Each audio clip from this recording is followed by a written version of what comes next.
नुकतंच काल 26 एप्रिल रोजी बॉम्बे हायकोर्टाच्या विविध संवर्गाच्या विविध पदाच्या परीक्षा पार पडल्या.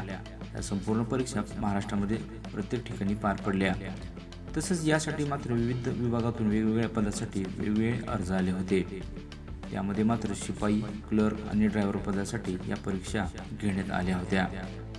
ही परीक्षा झाल्यानंतर मात्र कंप्लीट आता 2 दिवसांना आन्सर की येऊ शकते. त्यानंतर मात्र ज्या विद्यार्थ्यांचे 60+ स्कोर आहे त्यांनी मात्र स्किल टेस्टसाठी पात्र होऊ शकतात अशी प्राथमिक अंदाज वर्तवण्यात येत आहे. कारण की गेल्या वर्षी मात्र परीक्षा झाल्यानंतर 2 ते 3 दिवसामध्ये आन्सर की आली होती. त्यानंतर मात्र आन्सर की आल्यानंतर विद्यार्थ्यांचं जवळपास 3 ते 4 दिवसांनी स्किल टेस्टच्या तयारीला लागले होते.